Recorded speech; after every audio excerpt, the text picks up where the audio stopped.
Welcome, Monica. So, Monica is a mum of two. She's a wife, she's a fertility health coach. She is a podcast host of The Infertile Diagnosis and author of the Baby and Me Mindfulness Journal, which we're giving away a copy as well. And you had an epic 9-year fertility journey. Now, I thought that mine was epic 7 years. You beat me. So, Monica, welcome. Do you just Not want a to tell us? competition, not a competition. I don't think that's a competition you want to win. No. We do not want to win that one. So I would love for you to share with us just a little bit about yourself and your fertility journey and how you got to be where you are here. Yeah, thanks so much for inviting me to do this and share my story. That is a bitch with everyone. Yeah, I was 27. I had literally no big issues going to conceive, and it just wasn't working. And we started trying every trick in the there back in 8, I think it was.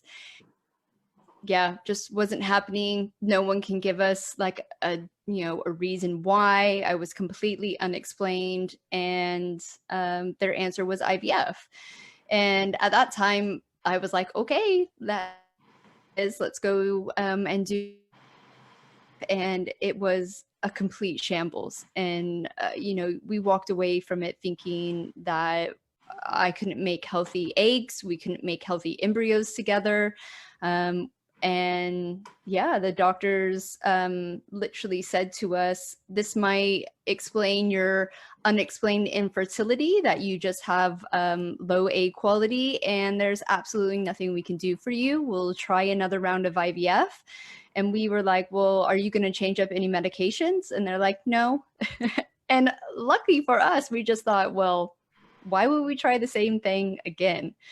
So we walked away from that clinic, and I just happened to stumble on, I wish I remembered how I got this book, but I got a book called Is Your Body Baby Friendly?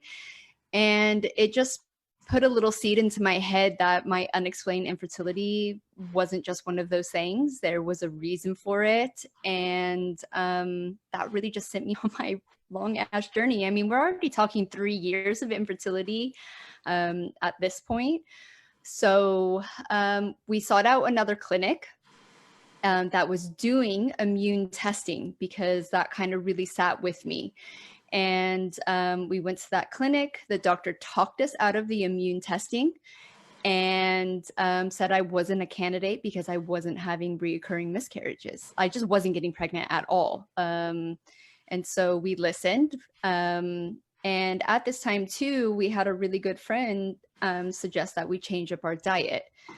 And like everyone out there who goes through this journey or is maybe even thinking about this journey, we were like, there's nothing wrong with us. We're not sick. We're not unhealthy. And we weren't looking at our infertility as a symptom of me being unhealthy. We weren't linking it. So we thought, we've tried everything already. Why not try this diet change? And so I hooked up with a health coach, and I basically went paleo.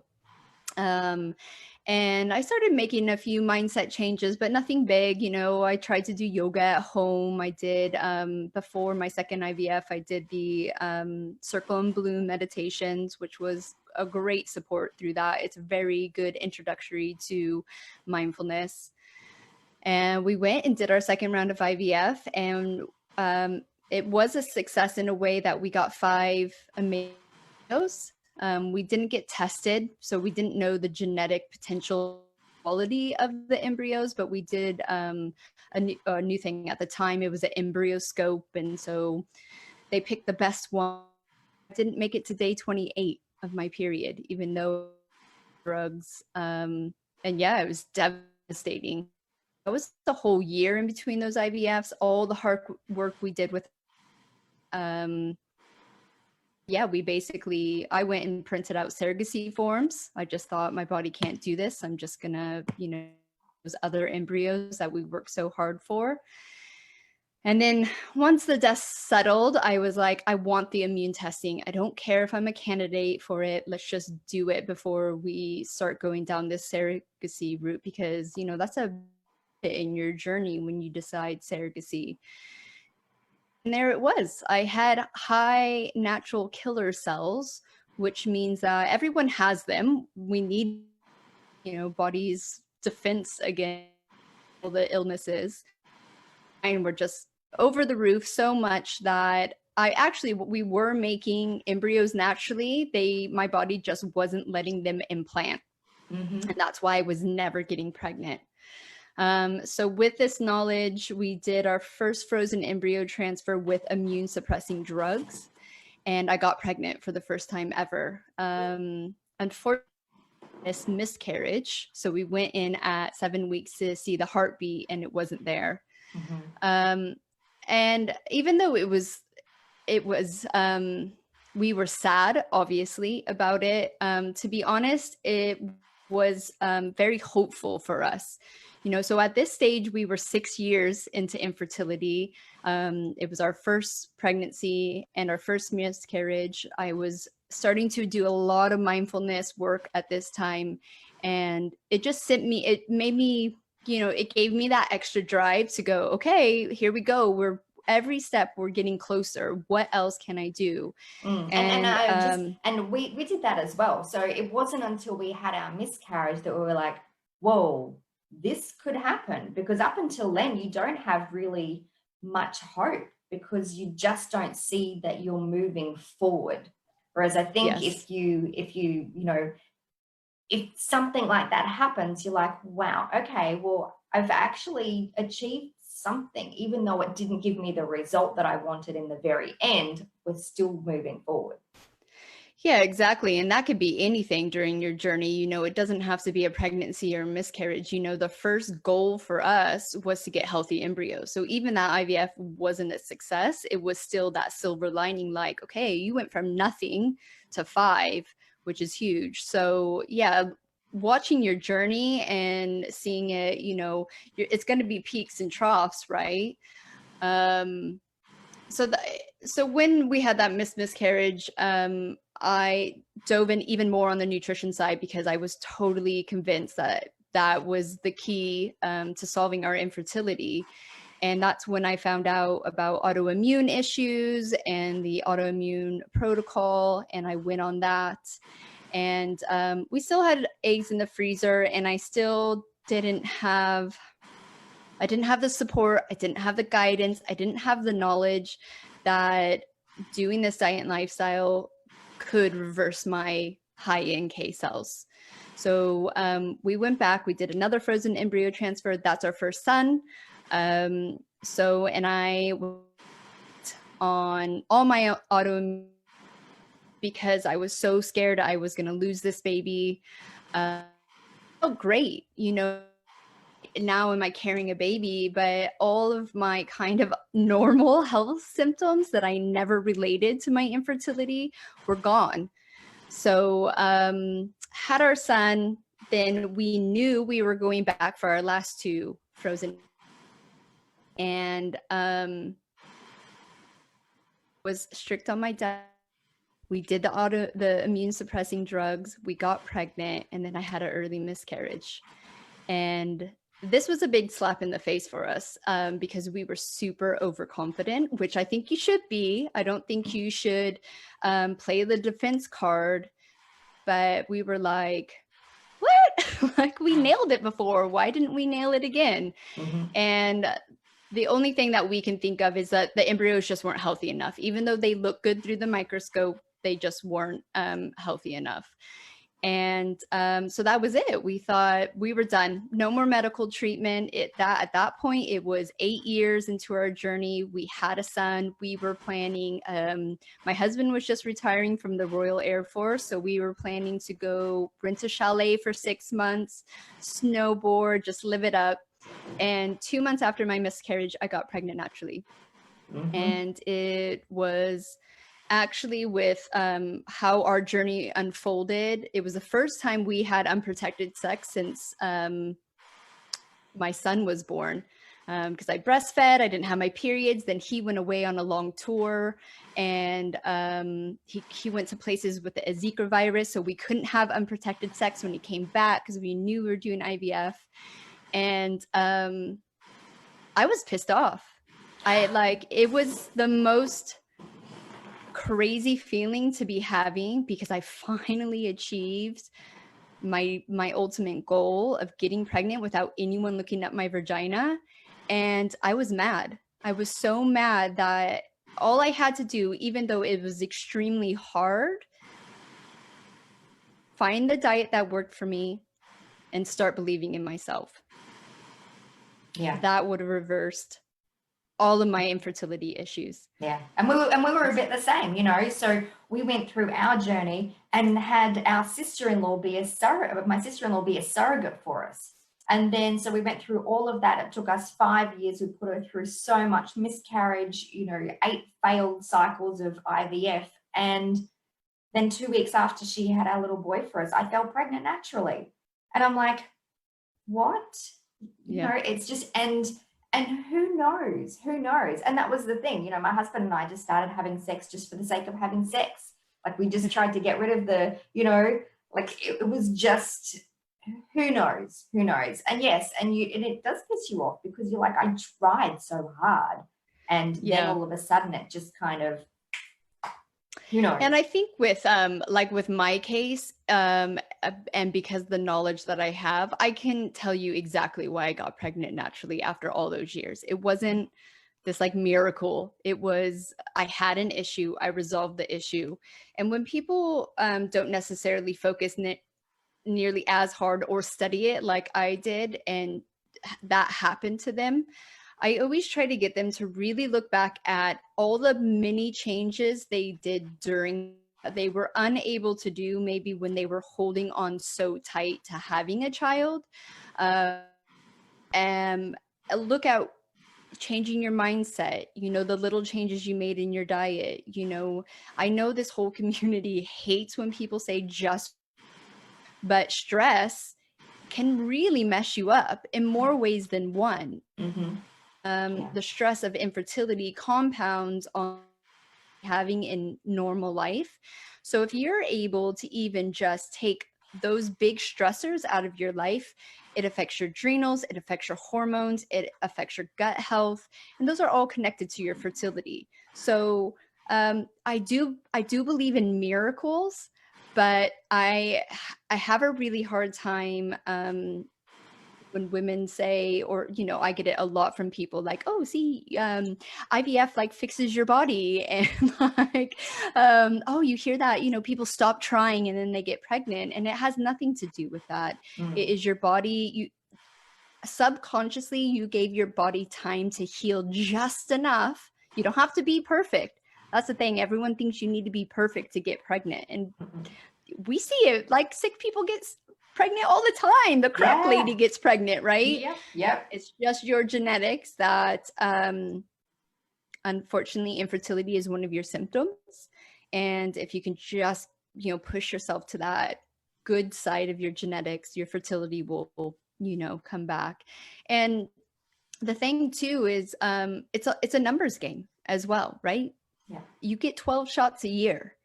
And the odds are really stacked against you, especially if you're dealing with health issues. So, yeah, I think it's hard, especially, you know, dealing with the infertility, and you hear all these miracles happen and you think it's going to happen to you. You know, to get that really, you know, to get that out of people's brain, that it's not a miracle. You know, something shifted within that woman and man's body. The stars aligned and it happened. Absolutely. And I love your story in the fact that you didn't just accept it.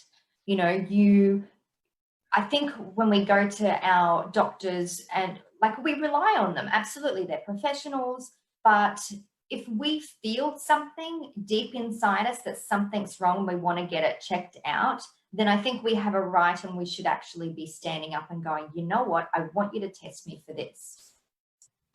Yeah. And it's the hardest thing to do. Like, I talked out of it, and that was like the driving force to go to this clinic. I look at myself, I'm like, oh my God, what an idiot. That would have saved you like $10,000.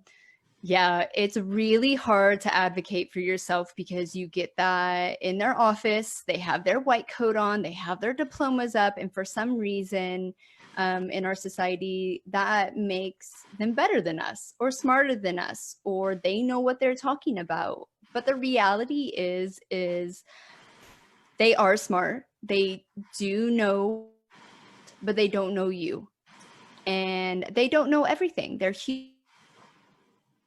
Doctors have a really hard job. They are seeing, um, 50 to 100 to up. Some people are seeing thousands of people. I know the NHS, man, like those doctors go through them, go through them, go through them. And so they aren't going to they can't afford to give you the time that you really need. And that's where it is all about being your own hero. And that's where the confidence and the mindset comes in, because I always had the narrative that I wasn't smart. I wasn't smart enough to figure this out. Who am I? Like, I have a degree in childhood education, but that's nothing to do with the body. And then it's just, now it's like, there's no excuse. You don't have the excuse I had. There was no information out there about these issues being linked. And now you have, if not talking about and figure your situation out, if you just take the time and effort to invest reading, listening. I mean, during my journey, did over 10,000 hours of listening to different podcasts. And there was it was literally all illness.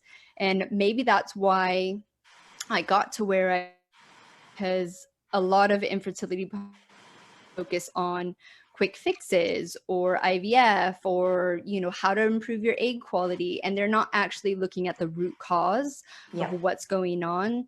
So I was so many different things and going, I have that.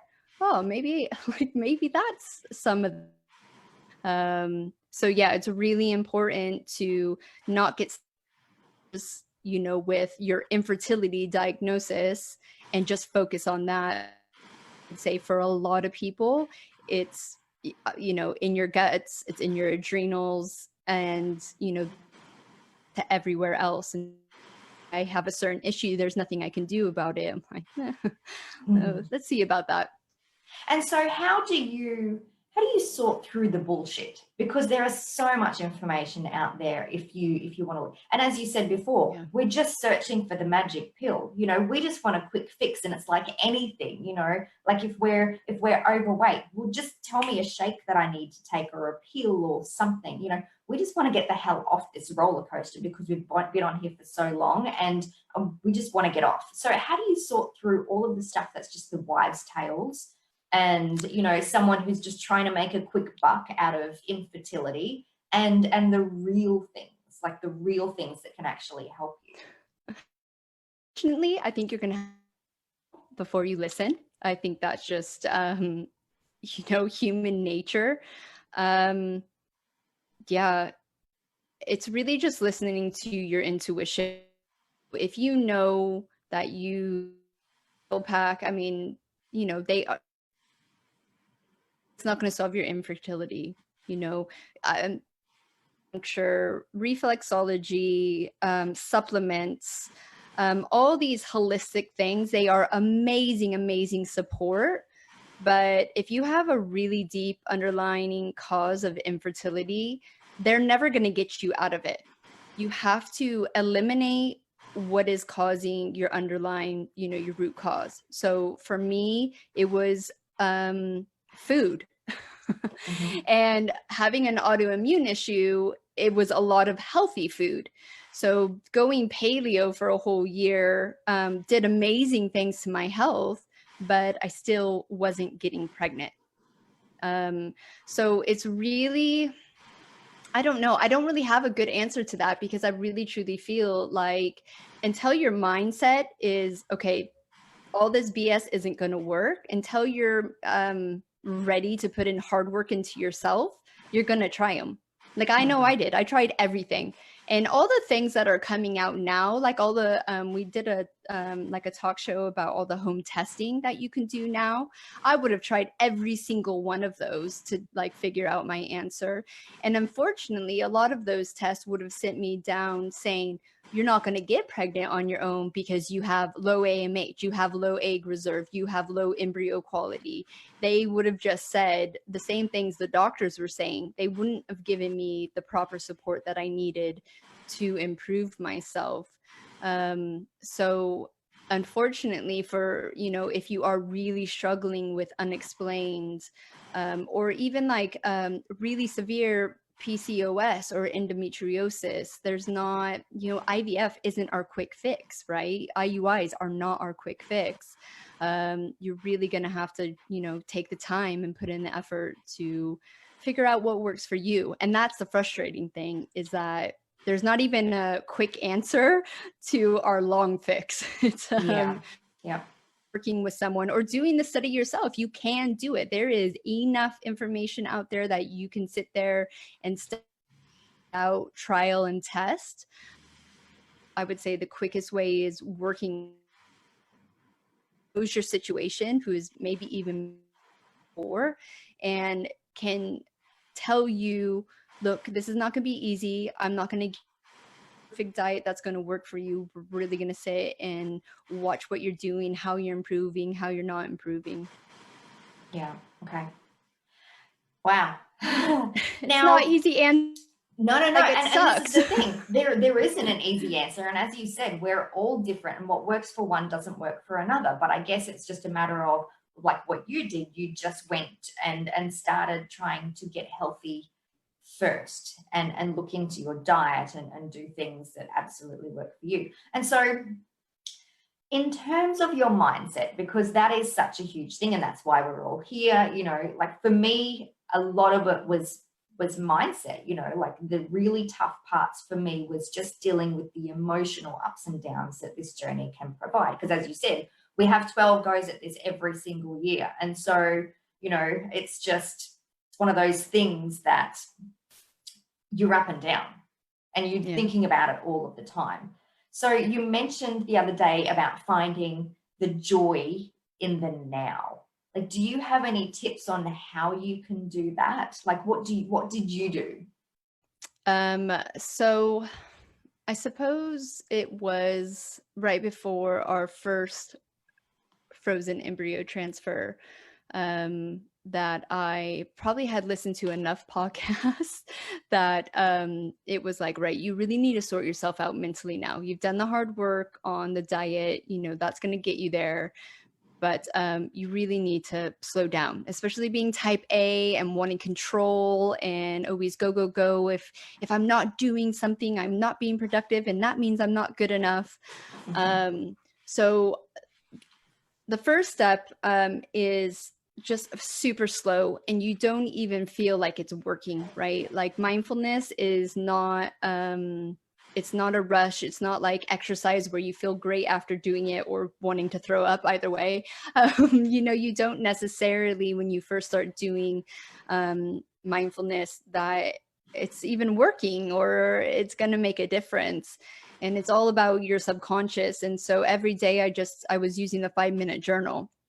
So you wake up, you say what 3 things you're grateful for, what would make today great, and like the type of person you want to be. So not who you are, who you want to be. And I just did that through my whole kind of transfer. And when I got then knowing that I was pregnant, and I just took the time to really invest in that.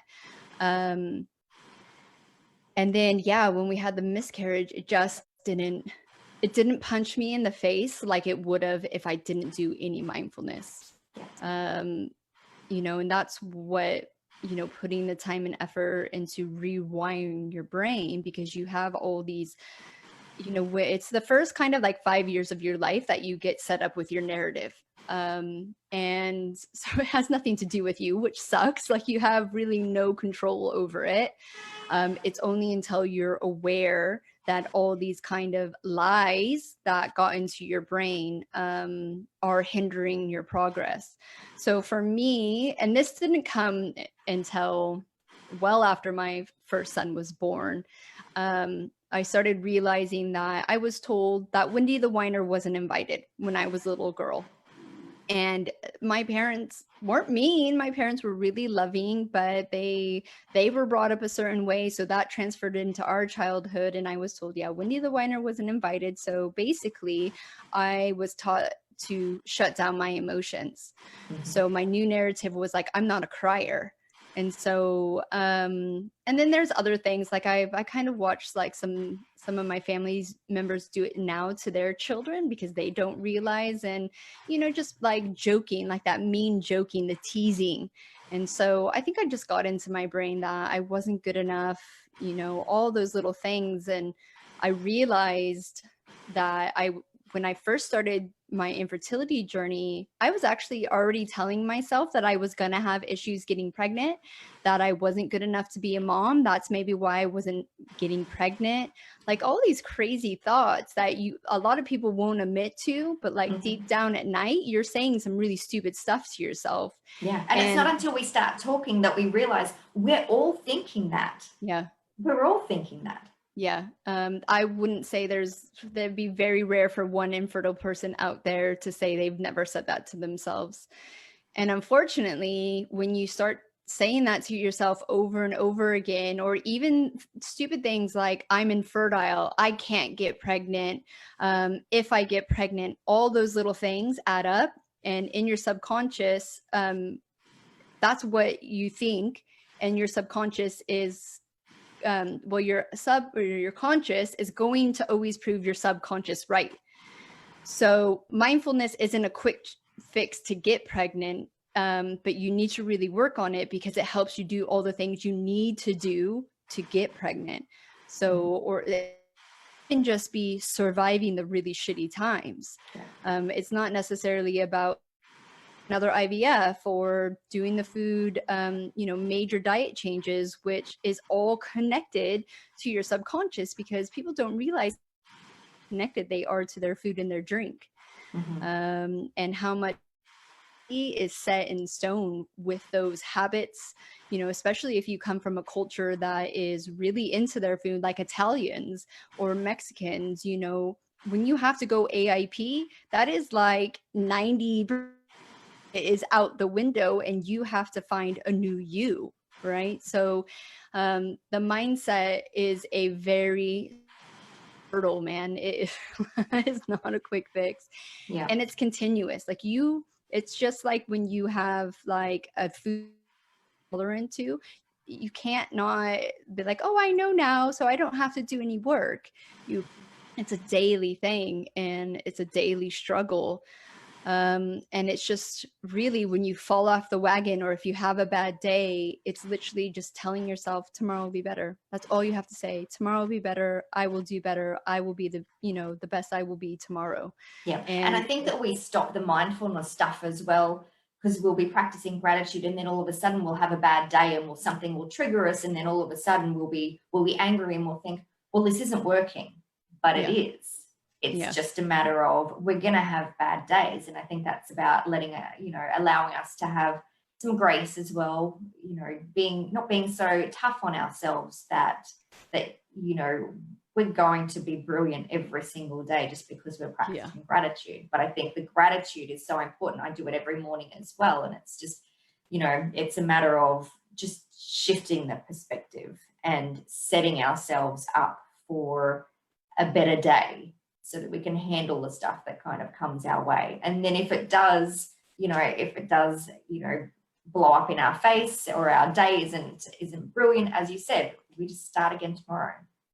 Yeah, and just recognize how you maybe reacted to how you might, or, you know, still pissed off, but 2 months ago, like, said something out loud to someone, or like, another day I found myself flipping someone off, and I was like, oh my God, I need to get back on this mindfulness stuff, because I wouldn't have done that 6 months ago. That was the old me. So yeah, it's very like being aware of what you're doing now. And if that's not where you want to be, it's like, okay, let's start putting in those things again. Yeah, and you mentioned something as well. I watched the episode the other day of your podcast, the Infertile Diagnosis podcast. I love it, by the way. And it was about anger. And you were talking with some other ladies, and you were talking about, you know, if all of a sudden you get to that point where you just lose it, like you did, you flip someone off, it's the sign that there's something underneath. And usually underneath our anger, there's other emotions, because anger is the easy emotion that kind of comes up at any point in time. But it's a matter of then using that as okay, it's not horrible to be angry. It's a sign that we need to dig a little deeper. There's something else going on underneath. Yeah. And that's the worst part about all this journey, is digging up your old emotions, or even like emotions that are happening right now. Like, especially for me, like talking about how I suppress my emotions. So it's one of the hardest things to do, I still have to do, work towards. It's just so uncomfortable. And I think if you allow this journey, this infertility journey, to be your key into becoming a better person, I think no matter what your outcome is, you'll look back and go, okay, I get what that time was all about. And not that I would ever want to do it again, but I get that I went through infertility because I'm now giving my sons a way better life, and a chance at life, not only mentally, but health-wise as well, to have their best lives. You know, if I would have got pregnant when I was 27, they would have definitely not been healthy, and, you know, physically and mentally. Yeah, and I think that's what this does. And I always say, if I had two choices, if I chose the easy way, that picture that I had in my head where we fell pregnant on our honeymoon and had a baby, or the 7-year journey that I went down that involved hundreds of thousands of dollars and heartache and miscarriages and things like that, if I had to choose, I would actually choose the harder journey, because it got me to where I am. And I do believe that I'm a better mom because of it. It taught me so many things. Like, it taught me patience, and which you need, and resilience, and to let go of the perfection and the picture in your head. So for me, I feel like it was a blessing. But if someone had said that to me when I was on the journey, I probably would have wanted to punch them in the throat. So yeah, exactly. And it's really hard to convey. I mean, and that's why doing this work is a really fine line, because you want to turn around and say, like, look, your infertility is not going to save you. Like, you think that beautiful baby, once it's born, that all of your issues are going to go away, is complete bullshit, because it is going to be worse. Like, you are dealing with another human being that is not you. They're their own personality. I know you gave them 9 months hard work to build them, and maybe, you know, with infertility, years and a lot of money, they ain't going to give a shit about that. And so yeah, it's hard when you're in the thick of it. But yeah, like I say, hindsight's a bitch. If you have this time now to be able to deal with some of these issues that you know are there, do it, because it does become a lot harder. Absolutely. And I was talking before in a video that I did, it's, you know, like, the scars will always be there, but it's just learning to, you know, get something from them, or deal with them, or heal them. But it's something that is always going to be kind of underneath. And I still, when I tell my story, like, I still cry, because I cry, and I don't cry because I went on it, but I cry because I'd suppressed it for so long. And I didn't do the things that we're talking about right now, which makes me really sad, because I feel like I lived a half life for all of those years, because I kept on pushing it down, and I wasn't doing the grateful, you know, the mindfulness and investing in myself, because I put everything away because I was just focused on fertility, and that was it. That was my sole goal. So any other goal that I had to live a happy life, I'd kind of shelved it, because that was the goal right now. And it's hard not to become consumed in the journey. So if someone is consumed in the journey, like, how would you, like, what would you say to them to try to lift them out? new goals, just going back to exactly what you say is that I've seen it loads of time watching women go through it, and they look back at their journeys, and or even in the middle of their journey, if they lose someone, or something, a big event happens in their life or in someone that they love's life, and they go, holy shit, I've been really consumed with one thing and I'm not happy. And now I'm really unhappy because I'm never going to see that person again, or I'm never going to experience this again. So it's really important that your goal to become a mom is always going to be there. It's always going to be in the back of your mind. So it's really shifting about the things you've been doing aren't working. So let's shift those and start focusing on the things that they're not guaranteed, but they, are going to get you some health in your life, some happiness in your life. And that's what's really important. And, I always say getting pregnant and the child you will see is the icing on the cake after your journey's done. So getting new goals, I know when I shifted my goals to getting healthy, to fixing all my normal, health issues like my gut issues, my PMS, my mood issues, like all those, I was like, I'm going to focus on those issues and let's see what diet and lifestyle can do for those issues. It obviously cascades everywhere throughout your whole body. So your fertility links are going to be happy along with the other things you're trying to make happy.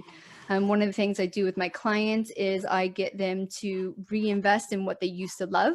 So a lot of people just stop doing everything that they love. So it's like, okay, you used to love singing, go join a choir. That's one of your tasks. I want to see proof. I want to see your email. I want to see video of you singing in this choir. It's going back out and finding the things that you used to do before infertility. And I had a chat with someone the other day that said, well, everything that I used to love doing, I can't do because of infertility. So like traveling, going out late and dancing. I'm like, well, you can travel. Like, that's just a BS excuse you're telling yourself. Exactly. And or maybe travel locally, go places that you've never been in your hometown. Like, I'm from California. I spent 14 years in the UK. I have seen more of the UK than most British people. And that's because we weren't from there. So on our weekends, we went and explored everywhere. I've been to Australia several times. I've probably seen more of Australia than Australians. My husband's from New Zealand, so I've probably seen more of New Zealand. So there's so many places like, okay, maybe you're not getting on an airplane, but you can get in your car and go somewhere new for the day. Dancing, you can join a gym and do a dance class. You can go out and dance at night, just don't drink or smoke or do drugs. So all these things that you're telling yourself you can't do are just excuses. This is very controversial, but a lot of our community is the wise me. They're self-sabotaging, they're in this pity party, and it's okay to be sad. It's okay to be pissed off. It's okay to maybe think it's a little unfair that you have to make all these huge changes when the crackhead next to you can get pregnant. But it's not living there. It's not settling in and going, I can't do anything. There's nothing I can do. This is the way I am. I get it all the time from people on Instagram when I talk about your genetics and changing, how much control you have over. And they're like, no, you can't. I'm like, all right, well, if you think that's how it's going to be. It's always going to be that way if your mindset is that you can't. Start changing up your words. The first thing I did before I even knew anything about mindfulness, I started saying when I get pregnant instead of if I get pregnant. And you might not think that's a huge thing now, but your subconscious will think it's a really big thing, and that will cascade into everything you do. And the things that maybe you thought were super challenging before won't be as hard. But yeah, it's just getting back to the old person that you love, or finding new hobbies. I know infertility can be super expensive, but maybe shifting away from all these quick fixes that you think are cheap But if I look back, yeah, at all the quick fixes and all the money I spent on freaking supplements, I could have probably paid for another round of IVF. You know, those things add up over time. But you have the power, you know, it's that whole situation. Hot water boils an egg and softens a potato, you know. Everyone has the power to define what their situation is now. And that's not being fake or being phony or being overly happy or suppressing your emotions. But it's about getting real with yourself and like really understanding that, you know, yeah, part of my infertility happened in my mom's like uterus, you know, like she wasn't the healthiest pregnant person. And yeah, the lifestyle that we grew up on was the typical American frosted flakes, Pop-Tarts, you know. I was never overweight. I never had major issues. So no one thought there was something going on. But yeah, so my youth really contributed to it. But when you turn 18, you know, it's time to start, you know, looking at yourself. And yeah, from 18 to 27, I am not surprised I was infertile. Like no baby should have grown in there. So, and that is like physical and mental, right? So, you know, looking at yourself and just really realizing that, okay, I have more control than society lets on, right? Yeah, there absolutely. is a part of it that we are taught that there's nothing we can do. But I think there's enough information out there to the science is coming out. You know, when someone says it's not scientifically proven, you know, I've been laughed at by an OBGYN telling me that immune issues had nothing to do with my infertility. I mean, that was like 6 years ago now. But the science is out there, and if your doctor or anyone you're working with is like, that's untrue, or even mental, like even the science is out there that your mental health has a huge control over your DNA, your genes, like how your body functions, you know, there's no excuse for it now. We know it's out there, it is proven, and it's our jobs to, you know, start putting that into play. Absolutely. There is so much good stuff there. So much good stuff. So I'm going to ask this of all of the ladies that are coming into the group. And I know you probably covered that your answer in that answer just then. But if there is one piece of advice that you could give the woman who is consumed by infertility right now, what would that be? Start getting consumed with what your underlying health issue is. So if you have a known one, if you have big diagnosed with a thyroid, PCOS, endometriosis, you know, any of the top big like infertility issues, start getting consumed with knowledge that will move you on, you know, grow your health. If you start putting your focus in on fixing your thyroid, finding what's best for you, I always say I didn't have time to stress over my infertility anymore because I was so busy in the kitchen, cooking meals, listening to podcasts, you know, we traveled loads. I ironically used to knit and crochet like kids' clothes, like all the time during my infertility. So just being consumed with something that's going to elevate your progress. So if you have unexplained infertility, you know, start looking into autoimmune issues that could be linked to high NK cells. And then your mindset, just start focusing in on how you can, you know, shift your thoughts. I mean, one of the simplest things to do is when you are talking to yourself all the time, and you start noticing what you're saying, just shift that. Just shift the conversation to something ridiculous. Like, I'm going to be pregnant this year because I'm super fertile. And, you know, it's all about believing, being that person, and then doing. Mm-hmm. So if you don't believe it, you're not going to do it. Yeah. So get consumed with something that is going to actually move you forward to reaching your ultimate goal. And it might not seem like it, like all these goals aren't necessarily getting pregnant. But like I said before, what you've been doing now isn't working. Yeah. You stop. Yes. Like, yes. So that would be my best advice. Yeah. And the one thing you would suggest that she does right now to have her pull herself out and start rebuilding her life? Well, I think you pretty much covered that then anyway. Yeah, just find what you used to love to do. Yeah. You know, I know a lot of us are disconnecting from our partners. Start focusing on that. You know, that is, you're going to need your partner so much during pregnancy, during, you know, being a mom and a dad, or a mom and a mom, or a dad and a dad.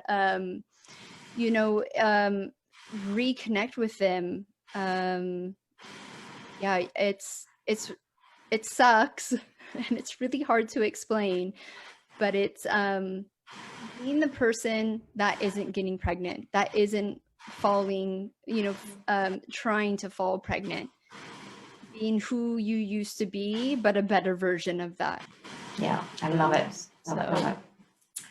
Thank you so much for your time. Now, if people want to connect with you outside of here, how can they find you? And, you know, if you want to talk about your podcast, your journal, other resources that you have, go for it. Yeah, so where people can find me. So I'm actually having a huge brand shift. I noticed that on your website. It's changed. The name's changed.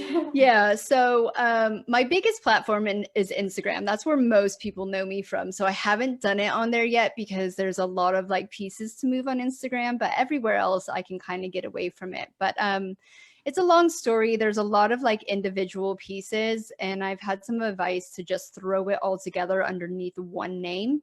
And so I am actually going under Finding Fertility at the end of this month. But if people know me from Mindful Me, you can still get to the website that way. And yeah, go over to the website. That's where I'm going to put a lot of my focus on.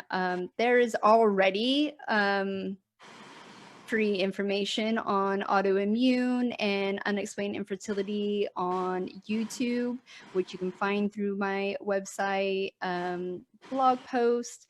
And then, yeah, I do the podcast, The Infertile Diagnosis, which is getting a name change too to just Finding Fertility. And yeah, we talk all about infertility stuff. And we have the talk show amongst that, which is super cool. I think it's like one of the first the first talk show, infertility talk show. And we're just trying to, I feel like sometimes our community is really divided, right? There's IVF and there's natural, or like, you know, functional medicine.